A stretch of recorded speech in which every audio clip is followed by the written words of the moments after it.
Action-adventure games in 2025 come in many different styles.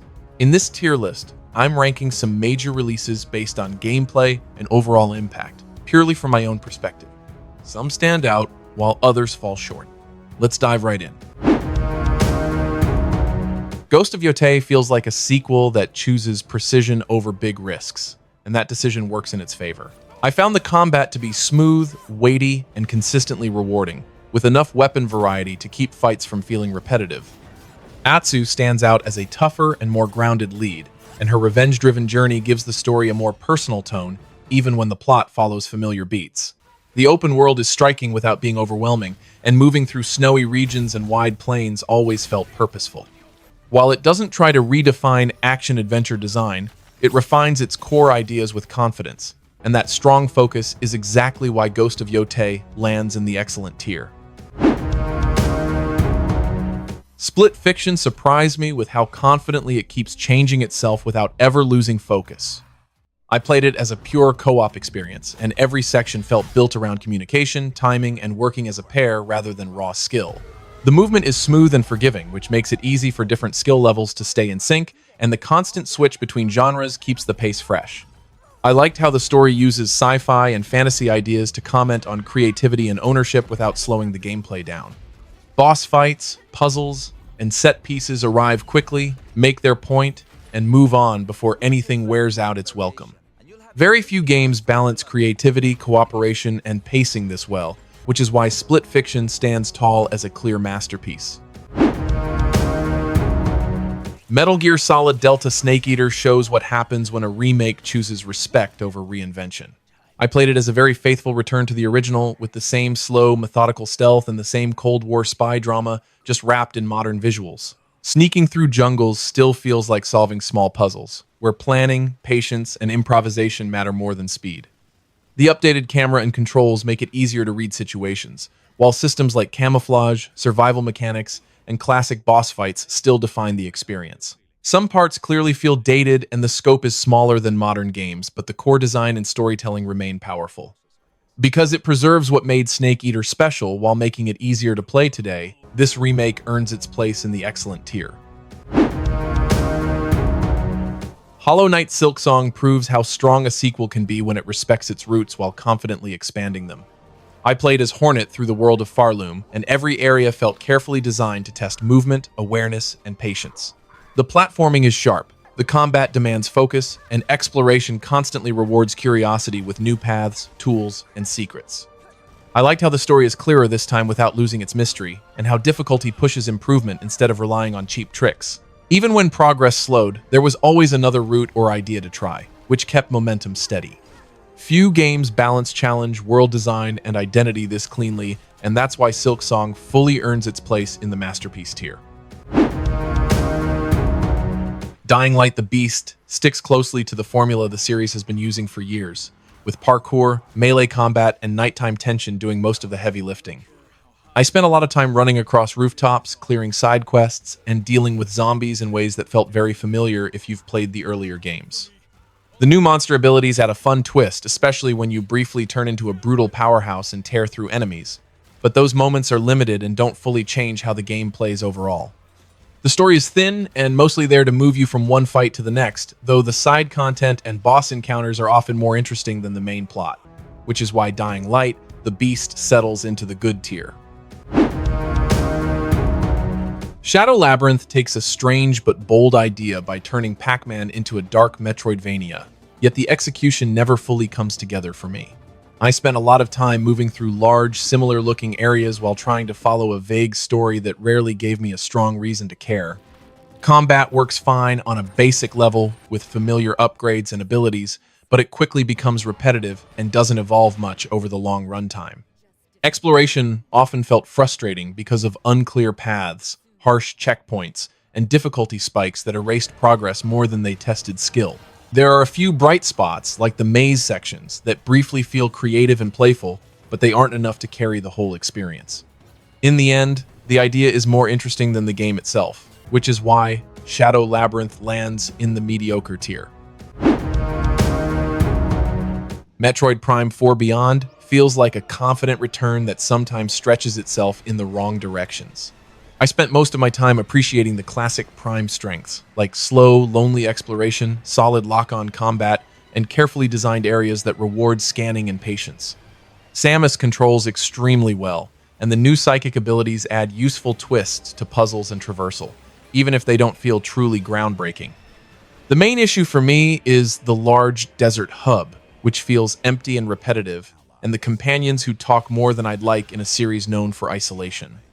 When the game focuses on atmosphere, world building, and self-contained regions, it reaches very high points, but those moments are unevenly spaced. And that's why Metroid Prime 4 Beyond earns a good tier placement rather than climbing higher. Ninja Gaiden 2 Black is built almost entirely around combat, and that focus is clear from the first fight to the last. I had to stay aggressive, keep moving, and constantly read enemy behavior because mistakes are punished quickly and without mercy. Ryu's moveset is deep, with many weapons and techniques that reward practice and awareness rather than shortcuts.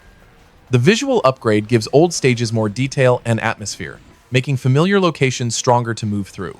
Some balance changes reduce enemy numbers and slow the pace compared to older versions, and a few boss fights rely too much on gimmicks. Still, the moment-to-moment action remains intense and skill-driven, which is why it earns a spot in the great tier instead of pushing higher. Echoes of the End follows a very familiar action-adventure structure, but its linear design gives it a clearer sense of pace than many modern games. I played through it mainly for the story and characters, and that's where it does its best work, especially in the quiet conversations between Rin and Abram that add real emotional weight. The world looks stunning, with Iceland-inspired landscapes that often made me stop just to take in the scale.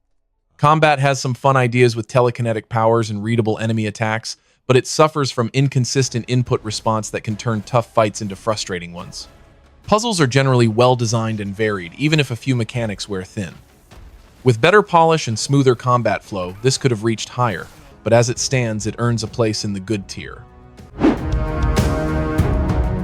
Ninja Gaiden 4 delivers exactly what I look for in a high-skill action game, even if it stumbles outside of combat. I spent most of my time locked into fast, aggressive fights, where enemies pressure you constantly and every decision matters. The combat system is deep, flexible, and demanding, with tools like Bloodraven Form adding real tactical choices instead of flashy shortcuts. Switching weapons mid-fight, managing meters, and reacting to enemy aggression keeps every encounter intense. The story and level design are weak, with bland environments and a new lead character that never really lands, and some boss fights rely on gimmicks. Still, the sheer quality of the combat outweighs those flaws, which is why this earns an excellent tier placement rather than falling lower.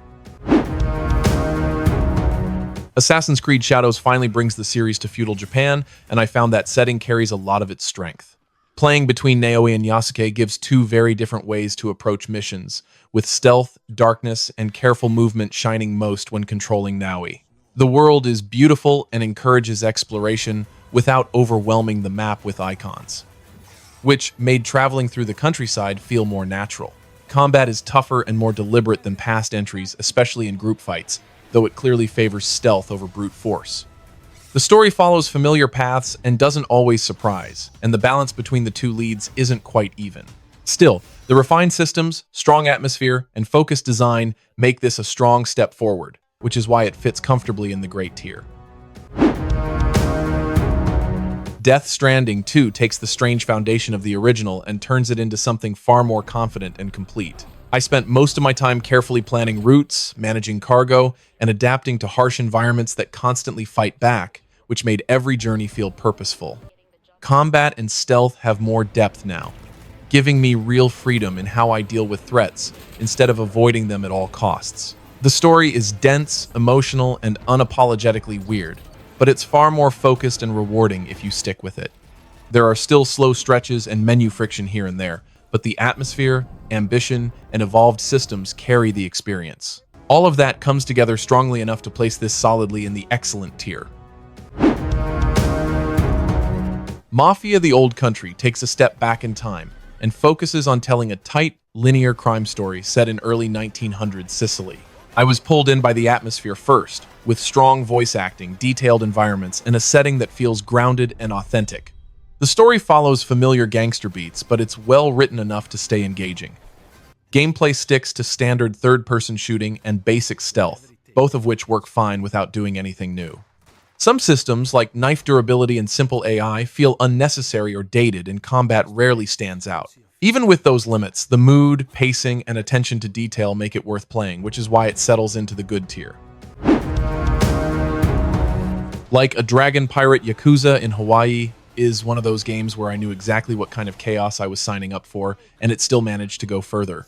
Playing as Majima with amnesia and somehow becoming a pirate in Hawaii sets the tone fast, and from there, it never slows down.